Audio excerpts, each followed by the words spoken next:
ಇನ್ನು ಸ್ವಲ್ಪ ಒಂದ್ 20 ವರ್ಷ ಆದ್ರೆ ರೈತ ಸಂಘ ಅಲ್ಲ, ಜನಗಳ ಬದುಕಲ್ಲ. ಹಿಂಗ್ ಮಾಡಕ್ಕಾದ್ರೆ ಇದು ಸಮಾಜ.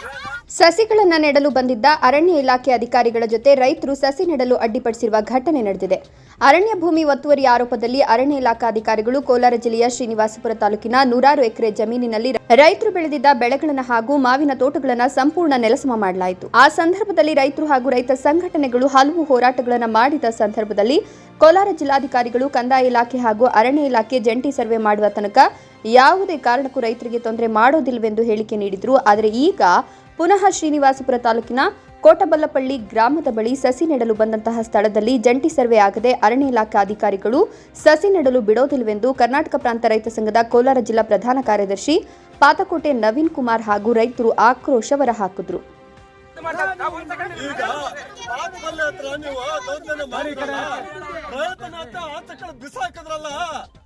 ಅದನ್ನ ಏನಂತಾರೆ, ಇನ್ನು ಸ್ವಲ್ಪ ಒಂದ್ 20 ವರ್ಷ ಆದ್ರೆ ರೈತ ಸಂಘ ಅಲ್ಲ, ಜನಗಳ ಬದುಕಲ್ಲ. ಹಿಂಗ್ ಮಾಡಕ್ಕಾದ್ರೆ ಇದು ಸಮಾಜ.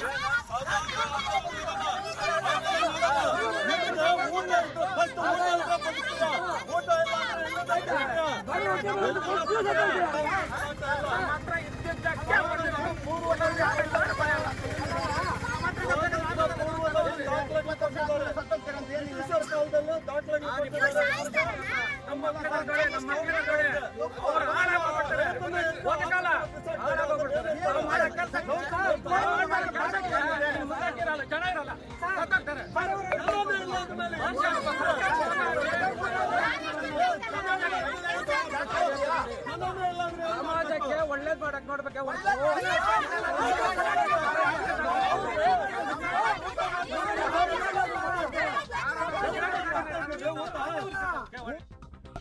ಕೋಲಾರ ಜಿಲ್ಲೆಯ ಶ್ರೀನಿವಾಸಪುರ ತಾಲೂಕಿನ ಕೋಟಪಲ್ಲಪಳ್ಳಿ ಗ್ರಾಮದ ಸರ್ವೆ ನಂಬರಲ್ಲಿ ಇದ್ದೀವಿ ಸರ್. ಇಲ್ಲಿ ಈಗ ತಾನೇ ಅರಣ್ಯ ಇಲಾಖೆ ಸಿಬ್ಬಂದಿಯವರು ಸಸಿಗಳನ್ನು ನಾಟಿ ಮಾಡಲಿಕ್ಕೆ ಬಂದಿದ್ರು. ನಮ್ಮ ರೈತರೆಲ್ಲ ಕೂಡ ಇದು ನಮ್ಮ ರೈತರ ಭೂಮಿ, ಇಲ್ಲಿ ನಾಟಿ ಮಾಡಲಿಕ್ಕೆ ನಾವು ಬಿಡುವುದಿಲ್ಲ ಅಂತೇಳಿ ಬೆಳಗ್ಗೆ 9 ಗಂಟೆಯಿಂದ ಇಲ್ಲಿ ತನಕ ಅವ್ರ ಹತ್ರ ಅಗ್ಗಜಗ್ಗಾಟ ಆಡಿದ್ದಾರೆ. ಈಗ ನಮಗೆ ಆ ಮಾಹಿತಿ ಬಂತು. ಈಗ ನಾವು ನಮ್ಮ ರೈತ ಸಂಘದ ತಾಲೂಕು ಕಾರ್ಯದರ್ಶಿ ಸೈಯದ್ ಫಾರೂಕ್, ಜಿಲ್ಲಾ ಪ್ರಧಾನ ಕಾರ್ಯದರ್ಶಿ ನವೀನ್ ಕುಮಾರ್ ಇಬ್ಬರು ಕೂಡ ಬಂದಿದ್ದೀವಿ. ಬಂದ ನಂತರ ಅಷ್ಟೊತ್ತಿಗೆ ನಮ್ಮ ಪೊಲೀಸ್ ಇಲಾಖೆಯವರು ಕೂಡ ಬಂದಿದ್ದರು. ಈಗ ನಡೆದಿರೋದಿಷ್ಟೇ ಸರ್, ರಾತ್ರೋರಾತ್ರಿ ನಮ್ಮ ರೈತರ ಭೂಮಿಯನ್ನ ಒತ್ತುವರಿ ಹೆಸರಿನಲ್ಲಿ, ಒತ್ತುವರಿ ತೆರವು ಹೆಸರಿನಲ್ಲಿ ರಾತ್ರೋರಾತ್ರಿ ಮರಗಳನ್ನು ಕಟಾವು ಮಾಡಿ ಮಾವಿನ ಮರ, ತೆಂಗಿನ ಮರ, ಎಲ್ಲ ರೀತಿಯಾದಂಥ ಮರಗಳನ್ನು ನಾಶ ಮಾಡಿದ್ದಾರೆ. ರೈತರನ್ನ ಇವತ್ತು ಬೀದಿಗೆ ತಳ್ಳಿದ್ದಾರೆ. ಇದರ ವಿರುದ್ಧ ರೈತರು ಬೃಹತ್ ಹೋರಾಟವನ್ನ ಜಿಲ್ಲಾಧಿಕಾರಿ ಕಚೇರಿಗಳ ಮುಂದೆ 5 ತಿಂಗಳ ಹಿಂದೆನೇ ಹೋರಾಟ ಮಾಡಿದ್ರು. ಹೋರಾಟ ಮಾಡಿದಂಥ ಸಂದರ್ಭದಲ್ಲಿ ಜಿಲ್ಲಾಧಿಕಾರಿಗಳು ಒಂದು ಸಭೆಯನ್ನ ಮಾಡಿ ಅಲ್ಲೇ ಆ ಸಭೆಯಲ್ಲಿ ನೋಡಿ, ನನಗೆ ಸ್ವಲ್ಪ ಸಮಯ ಕೊಡಿ, ಆಗಿದ್ದ ಅನಾಹುತ ಆಗೋಗಿದೆ, ಆಗಬಾರ್ದಾಗಿತ್ತು ಆಗೋಗಿದೆ, ಆದ್ರೆ ಇನ್ನು ಮುಂದೆ ಆಗ್ಲಿಕ್ಕೆ ನಾನು ಬಿಡುವುದಿಲ್ಲ. ಅರಣ್ಯ ಇಲಾಖೆ, ಕಂದಾಯ ಇಲಾಖೆ, ರೈತರನ್ನ 3 ಜನರನ್ನ ಇಟ್ಟುಕೊಂಡು ಜಂಟಿ ಸರ್ವೆ ಮಾಡಿಸ್ತೀನಿ.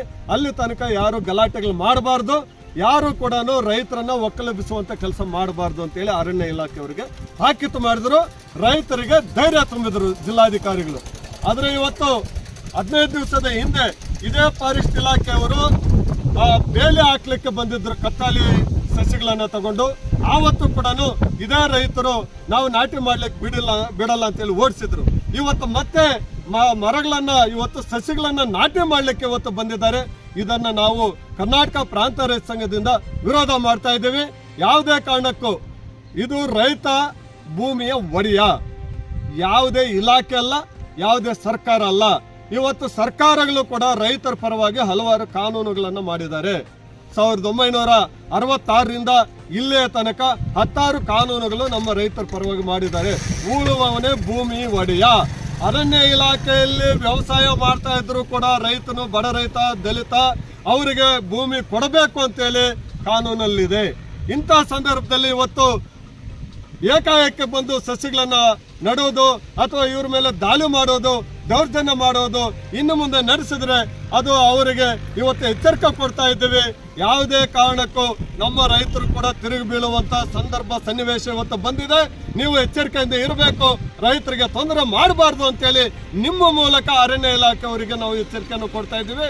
ಭೂಮಿ ರೈತದ್ದು, ರೈತರನ್ನ ಉಳಿಸ್ತೇವೆ, ರೈತರಿಗೆ ಭೂಮಿ ಉಳಿಸ್ತೇವೆ. ಯಾವುದೇ ಕಾರಣಕ್ಕೂ ಅರಣ್ಯ ಇಲಾಖೆಯವರ ದೌರ್ಜನ್ಯಕ್ಕೆ ನಾವು ಬಗ್ಗುವುದಿಲ್ಲ ಅಂತೇಳಿ ಇವತ್ತು ಹೇಳ್ತಾ ಇದ್ದೀವಿ ಸರ್.